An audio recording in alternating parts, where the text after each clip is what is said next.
তারেক হাসিনাকে আনছে, তারেক ফ্যাসিবাদ আনছে, তারেক ইন্ডিয়াকে আনছে, তারেক রকে আনছে, তারেক 16 বছর আনছে,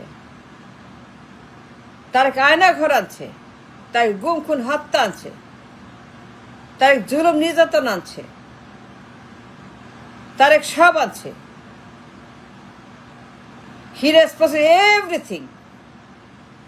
16 বছরের ফ্যাসিবাদ, 16 বছরের গণহত্যা, গুম খুন, জুলুম নির্যাতন, নাইটমেয়ার, হাসিনার নাইটমেয়ার, হাসিনা যত রকমের স্বৈরাচার, যত রকমের সব কিছুর মূলে Tarique Zia. Tarique responsible for everything, anything happen with Hasina 16 বছর। যত রকম আয়না ঘর, গুম খুন হত্যা, গণহত্যা, জুলাই হত্যা, যত পাচা, লুটপাট, দখল, অন্যায়, হেজিমনি, আধিপত্যবাদ, গোলামি ইন্ডিয়ার সঙ্গে। whatever happened with India and raw and আধিপত্যবাদ and গোলামি and দাসত্ব, everything happened because of Tarek Jia. He started this ফ্যাসিবাদ উইথ হাসিনা। হাসিনা যা যা করছে সব কিছুর মূলে হা ভবন। ইন্ডিয়া যা যা করছে, র যা যা করছে, খুনিরা যা যা করছে, আজকের সিচুয়েশন, যে আদালত, যে ট্রায়াল, যে ট্রাইব্যুনাল, যে জুলাই গণহত্যা, যে আপদ বিপদ মুসিবত, যে ক্রাইসিস, যত নাইটমেয়ার আমার দেশের ভিতরে হচ্ছে এভরিডে, যত মব, যত অশান্তি, যত extremism, extreme lawlessness and everything happened in my country for 16-17 বছর। সব কিছুর মূলে হা ভবন দাই Tarique Zia and his mafias goondas. Tarique যদি হা ভবনের ভিতরে বসে নাশকতা না করত, সিরিজ হামলা না করত, গুন্ডামি না করত, এক্সট্রিমিজম না করত, গণহত্যা না করত, আক্রমণ না করত, 10টা কষ্ট, 10টা কষ্ট, 10টা কষ্ট, 10টা কষ্ট, 10টা কষ্ট, এইগুলো যদি না করত, যদি ইন্ডিয়ার বিরুদ্ধে না লাগতো, তারেক বাবর যদি ইন্ডিয়ার বিরুদ্ধে আক্রমণের ঘোষণা না দিত, প্ল্যানিং না করতো ইন্ডিয়ার বিরুদ্ধে, থ্রেট না দিত ইন্ডিয়ার বিরুদ্ধে, 10টা কষ্ট এনে শোডাউন না করত, 10টা কষ্টের মহারা না করত, 10টা কষ্টের হ্যাডাম না করত, 10টা কষ্টের পাওয়ার না দেখাইত, এইগুলো যদি না করত, তাইলে পরে হয়তো কিছুই হইতো না। তারেক যদি বাবরকে নিয়ে ওইগুলো না করত, অস্ত্রের মহড়া, ট্রেনিং, নাশকতা, গৃহযুদ্ধ, 7 বোন রাজ্য, 7 বোন, 7 সিস্টার্স, এগুলো না করত, উল্টাপাল্টা কাজ না করত, ঝুঁকি না নিত, নিরাপত্তার ঝুঁকি, নেইবার ঝুঁকি, স্টেবিলিটির ঝুঁকি, পররাষ্ট্রের ঝুঁকি, রাষ্ট্রের ঝুঁকি না নিত, গুন্ডা পান্ডা না করত, এই 10টা কষ্ট বাবর আর তারেক জিয়া কিছুই না করত, আগুনে হাত না দিত, অশান্তি না করত, উল্টা পাল্টা ঝুঁকি না নিত, হ্যাডাম না দেখাইত, পা না দেখাইত, তাইলে পরে হয়তো বা কিছুই হইতো না, সব ভালো, সব ঠিক।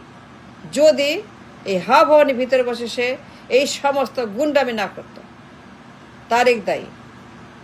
He can deny, nobody can deny, say truth is a fact. আপনারা জানেন 10টা কষ্টের কথা। কোনো দরকার ছিল, কোনো প্রয়োজন ছিল? কোনো প্রয়োজন ছিল না। এই সকল 10টা কষ্টের কোনো প্রয়োজন ছিল না। আই নেভার থিঙ্ক 10টা কষ্টের কোনো প্রয়োজন ছিল তারেক জিয়ার আর বাবরের। তারা ঘোষণা করে মিডিয়াতে, হ্যান করেঙ্গা ত্যান করেঙ্গা, এই করব সেই করব, সীমানা বাড়াবো, আক্রমণ করব।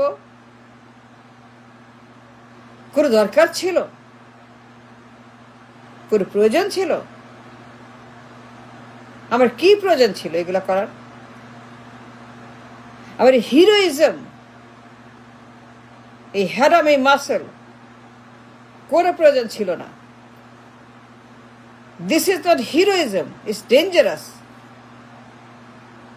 এটা কোনো বীর না, এটা দেশপ্রেম না, জাতীয়তাবাদ না, জাতীয়তাবোধ না, এটা কিচ্ছু না। None of the above. It is call simply নাশকতা, এক্সট্রিমিজম এবং ভয়ঙ্কর ভায়োলেন্স অ্যান্ড বিপজ্জনক নিরাপত্তার হুমকি। এই কাজটা তারেক যেটা করছে, বাবর যেটা করছে,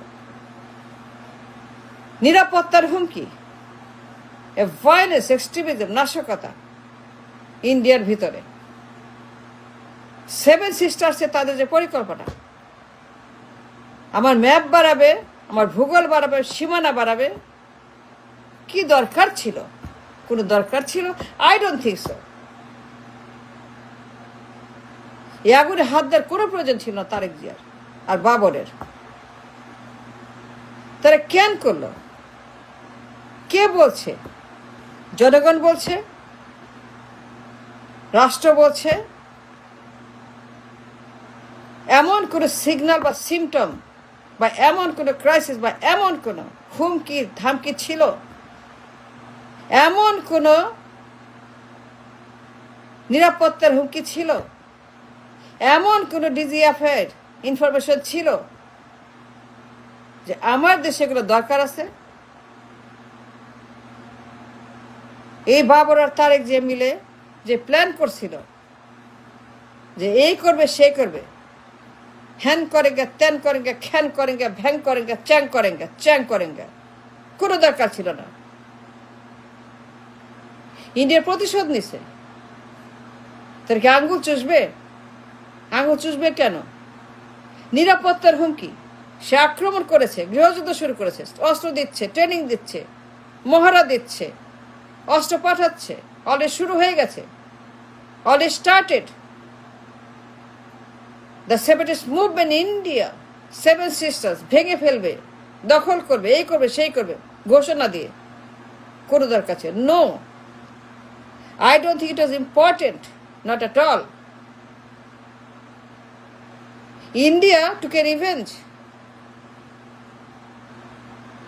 হাওয়া ভবনের গরম ঠান্ডা করার জন্য, হাওয়ার অতিমাত্রায় গরম এর কুল ডাউন করার জন্য হাসিনাকে ঢালছে, পানির মতো ঢালা দিছে যে নে, এই নে হাসিনা, এই নে তোর হাসিনা, এই তোর হাসিনা নে। ইন্ডিয়া ইচ্ছা করে বসেছে হাসিনাকে, two punish us, two punish all of us. দায়ী তারেক জিয়া, বাবর।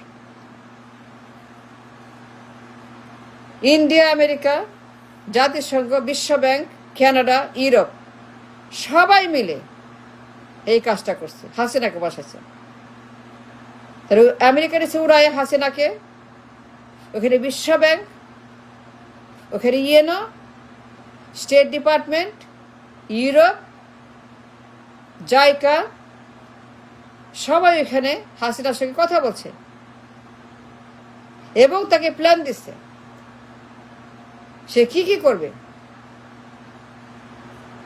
হাসিনা 16 বছর যা করছে, it is a plan, master plan made by পশ্চিমা এবং ইন্ডিয়া।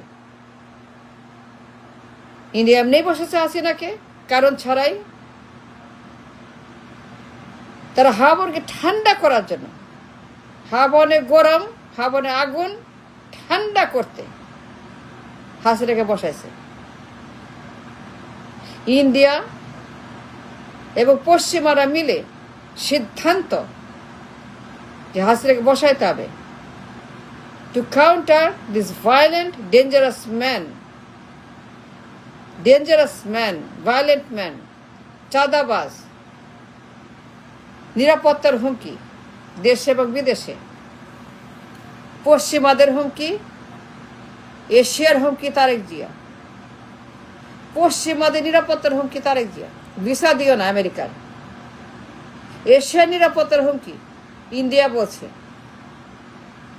এটা আমার কথা না, এটা আমি বলি নাই, এটা আমেরিকা বলছে, এটা কানাডা বলছে, এটা ইউরোপ বলছে, ইন্ডিয়া বলছে। This man is a violent dangerous man. এটা থামাও, এটা থামাও। তারপর থামাই দিছে, দেশে আসবে না, ওরে আসতে দিয়েন না, দিবেন না। ও দেশে আসা বন্ধ করেন, বন্ধ করেন, বন্ধ করেন, বন্ধ করেন, বন্ধ করেন। ও যদি ঢুকে, একবার যদি আসে, একবার ঢুকে তারেক যে দেশে, আল্লাহ জানে, আল্লাহ মালুক কি হবে, ভাগ্যে কি আছে। ওই ঢুকতে দিয়েন না, ও আসবে না। ওরে বের করে দিছে আর্মি, ওকে মেরে পিটায় নিমানে গুঁড়া করে হাড্ডি গুঁড়ে ওরে বের করে দিছে। একটা কনভিক্ট, একটা এক্সাইল, একটা পলাতক, একটা ফিজিটিভ, ডেঞ্জারাস ভায়োলেন্ট ম্যান। ও ঢুকবে না দেশে, আসবে না, তারেক আসবে না। নো, তারেক আসতে পারবে না। ও যে ক্ষতি করছে, ও যে বদমাইশি করছে, ও যে শয়তানি করছে, ও আসতে পারবে না, ওকে ঢুকতে দিবেন না। He's one of the most violent men in Asia.